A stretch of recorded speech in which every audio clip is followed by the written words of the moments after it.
आपके हिसाब से मैं 12 या 13 साल का था जब से मैं बस लेके जा रहा हूँ, और आज मेरी 24 साल की उम्र हो गई बस ले जाते। देखो ये कृपा ठाकुर जी की है। और सबसे बड़ी बात है, शुरू करेगी हमने डाउन पेमेंट से यात्रा, और आज हमारी डाउन पेमेंट पे यात्रा जा रही है। सबसे बड़ी बात तो ये है। और भगवान ने, ठाकुर जी ने कृपा करी, राधा रानी तो कृपा करके रखी है बहुत, पर और भी ज्यादा कृपा करी तो ये 2 बसें फ्री जाया करेगी 3 महीने बाद हर बारी। ठाकुर जी ने कृपा करी तो अभी तो मात्र ही किराया ले जा रहा है आप लोगों से, केवल मात्र ही किराया ले जा रहा है। कोई ऐसा नहीं है कि किसी से खाने की भी है, इसमें आप लगा लो खुद ही।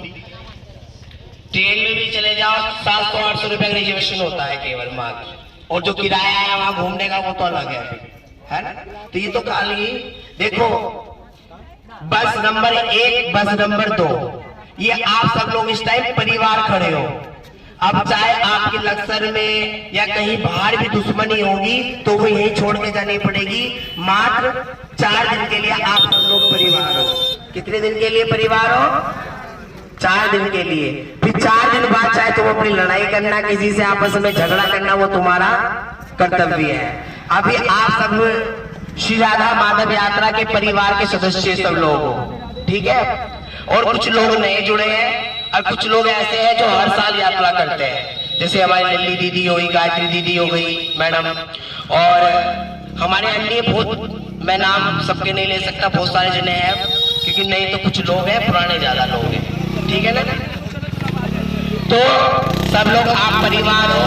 एक बात याद रखना, मेरा ले जाना ये 15 साल तक की इसलिए है क्योंकि आप लोग सब कोऑपरेट करते हो, क्योंकि नहीं आप कोऑपरेट करोगे तो क्या चल जाएगा, क्योंकि समझना भी पड़ेगा, संभलना भी पड़ेगा खुद भी।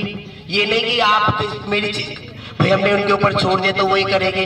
लेट सवेर भी हो जाती है, भोजन पानी में लेट सवेर भी हो जाती है, रुकने में व्यवस्था में भी लेट हो जाता है, क्योंकि भैया ये तो फिर भी 100 लोग हो रहे हैं, 50 लोगों में भी हो जाता है, ठीक है। आपस में मैंने आपको कुछ कह दिया भी गर्म होकर तो बुरा मत मानना, क्योंकि ये लोग तो पुराने वाले बुरा नहीं मानते, पर नए वालों का पता नहीं है ना।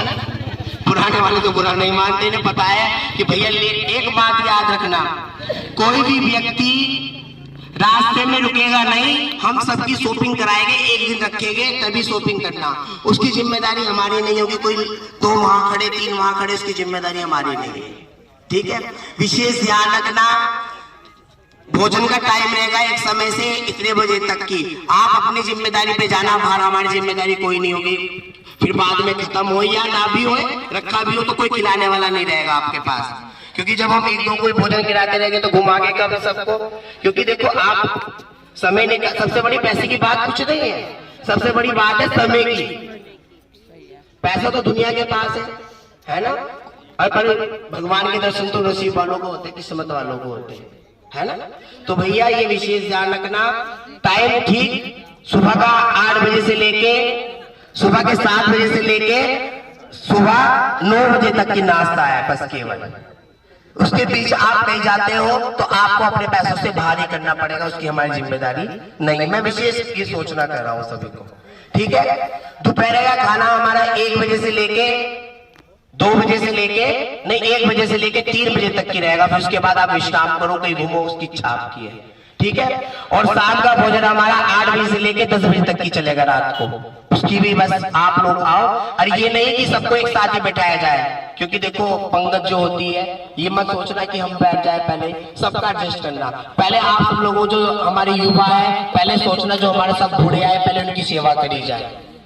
और ये भी ध्यान रखना विशेष, सेवा बहुत जरूरी चीज है, कि ये मत सोचना ये बस लेकर आए तो ये खिलाए ये पिलाए, ऐसा कुछ नहीं। आप सब लोगों का कर्तव्य है कि आप सब लोग भले सेवा करो, फिर उसका प्रसाद पाओ, ठीक है। मेन बात ये ध्यान रखना। और दूसरी बात ये है, जब कोई सामान भी उतरे चढ़ाए जाए तो आप हेल्प कराया करो, युवा जितने भी है। माताओं तो देखो नहीं करा सकती, पर जितने युवा है तो पर हमारी कुछ माता है, मेरी दीदी एक निशा दीदी है, लल्ली दीदी है, पूरा एक मर्द वाला काम करती है जब भी कभी जाती है जीवन में। ये अपने कभी भी हटती नहीं है। आप देखना भी ले, ये लल्ली दीदी 100 आदमी को खिलाने के बाद खाती है, एक स्त्री होकर, लड़की होकर, ठीक ठीक है ना। तो आप लोगों का भी कर्तव्य है कि आपस में एडजस्ट हो सब लोग, ठीक है। कोई समस्या है किसी प्रकार की तो आपस में ही दूर कर लेना, मेरे पास तक की ना है, ठीक है ना।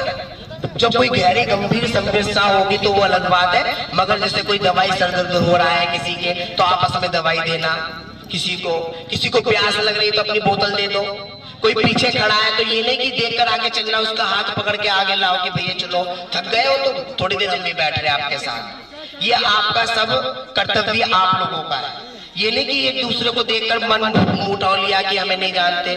देखो अब भी जान पहचान कर लो सब लोग आपस में, एक दूसरे की शक्ल वैसे तो 7 दिन के लिए 4 दिन के लिए जा रहे परिवार हो जाओगे। बोल वृंदावन बिहारी लाल की, बोल राधा रानी की। क्योंकि भैया आप लोग सोचोगे तो मैं भी आगे बढ़ूंगा, मैंने तो अभी, क्योंकि मेरे पे तो समय नहीं रहा, क्योंकि मुझे राधा रानी ने ऐसी कृपा कर दी कि मैं कथा में से बस कल ही आया हूँ और 20 तारीख से 21 तारीख में फिर भाग जाऊंगा। तो देखो मेरे पे इतनी कृपा, मतलब कृपा है, मुझे इतना समय नहीं मिल पाता।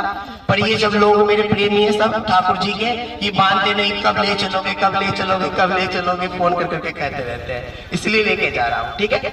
कोई ये नहीं मैं पैसा कमाने के लिए जा रहा हूँ, और मेरा कोई पैसे कमाने का मकसद नहीं है। पैसे कमाने का मकसद होता ना तो 15 साल ना होते आज, ठीक है ना। लोग तो पैसे कमाने के लिए, पर मैं सोचता हूँ दर्शन के हिसाब से सब लोग जाए, भाव से जाए।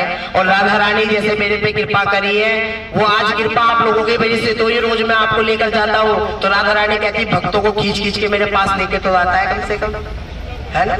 तो इसलिए सभी बोलो वृंदावन बिहारी लाल की, बोलिए वृंदावन बिहारी लाल की। एक बार सब लोग झूमेंगे और झूमते हुए अपने अपने सीटों पर बैठकर सभी लोग प्यारी जगह जयकारा लगाकर वृंदावन जाओगे, है ना।